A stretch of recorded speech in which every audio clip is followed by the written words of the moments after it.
There has been no shortage of good news for gold's price over the last few years. Well, I'm about to pile on with another piece of news that is going to be good for gold. I'll explain as we explore.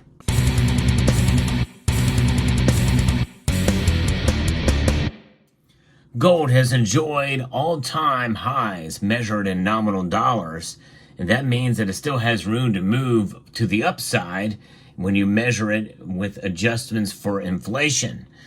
But gold is a metal that is rare. That's right, it is rare, especially compared to silver.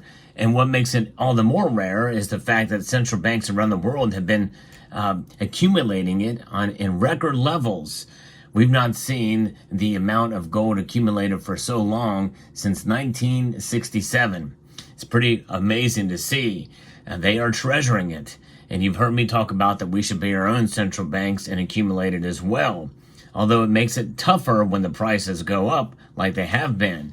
And this is something, according to a new report from the World Gold Council, that means that prices are likely going to stay where they are at, if not go higher, because gold is getting harder to find. It should be no surprise. Essentially, this report hints at that we could be at peak mining levels for gold, which is going to be good for gold, especially when we're seeing more and more entities trying to accumulate more of it, especially central banks around the world. This is a piece shared with me by Dr. Who from CNBC. We're seeing that the gold mining industry is struggling to sustain production growth as deposits of gold become harder to find, according to the World Gold Council. We've seen record first quarter mine production in 2024 up 4% year on year. And that would seem to mean that, gold is increasing in production. And that quarter mine production, in other words, first quarter mine production up year on year for this year. But the bigger picture is that mine production effectively plateaued around 2016 and in 2018. And we've seen no growth since then, according to John Reed, who is the World Gold Council's chief market strategist. According to data from the International Trade Association, mine production inched up only 0.5% in 2023 compared to a year ago. In 2022, the growth was 1.35% year over year. And the year before that, it was 2.7%. While in 2020, global gold production logged the first decline in a decade, sliding 1%. And actually, I'm kind of surprised it wasn't more than that, because that was during the time of the pandemic.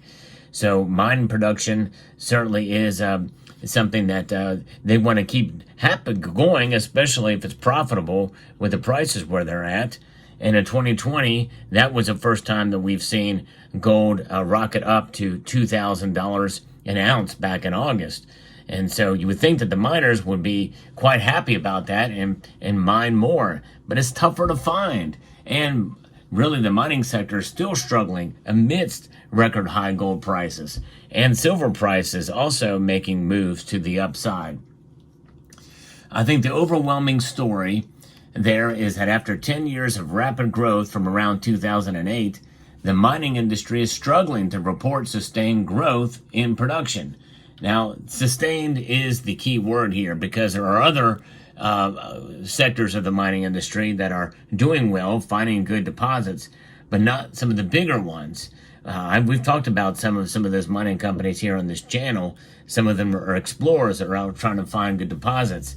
And usually what happens is they find these good deposits, and it becomes valuable and profitable, and then they end up selling to some of the larger mining companies that can really go in and exploit some of those resources. New gold deposits are becoming harder to find around the world, as many prospective areas have already been explored. Large-scale gold mining is capital intensive, and that is the difference here between large-scale and small-scale mining. It requires significant exploration and development, taking an average of 10 to 20 years before a mine is ready for production, according to the World Gold Council. Even during the exploration process, the likelihood of a discovery progressing into the development of a mine is low, with only about 10% of global gold discoveries containing a sufficient enough metal to warrant mining it. Around 187,000 metric tons of gold has been mined to date. Let that sink in, folks. 187,000 metric tons.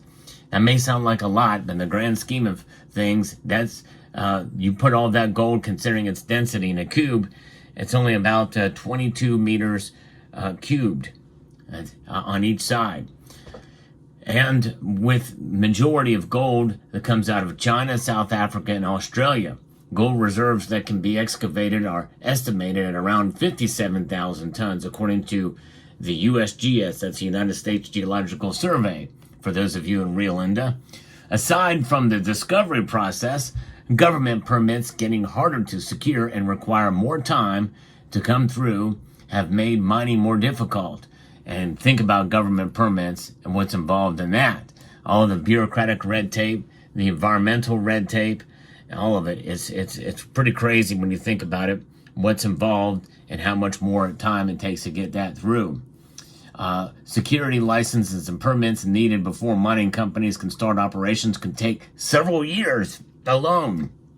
Additionally, many mining projects are planned for remote areas that require infrastructure such as roads, power, and water, resulting in added cost in building these mines and financing operations.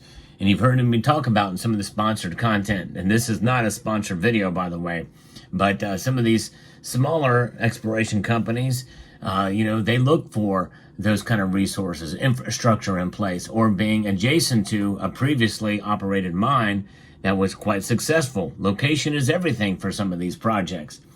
It's getting harder to find gold, permit it, finance it, and operate it, he said. And, when we see what's happening now with gold prices essentially subdued a bit from a couple of days of lower trading, actually right now they're up slightly, it really does not surprise me that we see recoveries pretty quickly after a psychological downbeat that we see with gold's price. And so that's why I am bullish overall on gold this year, and for the last couple of years I have been. And so far, for the last 4 years, my predictions for gold's price has come to fruition. I've been right about it in my year-end by year-end predictions. And I think we're going to continue to see gold's price continue to move solidly in the upwards direction. There are a couple of things that could send it going down pretty dramatically. I've covered that in a recent video as well. But nonetheless, otherwise, I think that aside from those few things, gold being treasured is exactly why it has become a treasure. And that's been known throughout history. Its use cases are relatively narrow, although there are a good amount of them. Gold is a good conductor. It is a reflective metal in its own right. It carries a lot of properties that silver has. It's just not quite as good in those areas and those use cases. And obviously, because it is rare and more expensive, it's impractical to use them. But there are obviously some applications, such as in space, where gold is the only metal they'll use as a conductor because it does not erode, it does not react to the environment around it. Well, when I say erode, I mean tarnish. It does not tarnish. But so it's fascinating. I think this is what's going to be, this is going to be good for gold's price, which means that, in my feeling, we have to become used to where the prices are now. What does that mean? I think that means that we're going to probably see gold trade and fluctuate within the range of $2,100 to $2,200, and maybe even this year and into next year going up to potentially $2,500 or $2,600. I think that's the range we have to look at, and I think the time of $2,000 gold is long gone. I don't think we're going to see it again. And I think this report just bolsters that case for gold. Now, I could very well be wrong on this, and we could see it smack down below $1,900 or below $2,000. I just highly doubt it. The best I can do is give an educated guess. But nonetheless, do your own research. Do your own due diligence for things like this. Because I don't want you to make a purchase of gold and then all of a sudden it drops to $1,700 and you come back and blame me because you said, because I speculated that gold is not going to fall below that price. I really don't know and nobody really knows. Nobody really knows But my guess is the reports like this and others that we've been seeing, at least for the foreseeable future, means that gold is probably going to stay in this area and much less likely to fall as dramatically as we have seen in the past with gold. 10 years ago, gold was trading around $1,200 an ounce. So it's been quite a wild ride we've seen for gold. And parts of me couldn't have foreseen it to go this high. But I'm kind of getting used to it. It's making it a lot more difficult to buy in the 1 ounce variety, such as you see on your screen here. But I do think it is something that we're going to have to just adjust our buying patterns. When the price keeps on rocketing up, premiums fall, sales fall, which means that you'll be able to get gold almost as if it was $100 and $200 cheaper than where it is now. So keep that in mind too. It's an agile market. We must adjust with it. No question about that. So let me know what your thoughts are about this video. Hope you found it informative, insightful, and educational.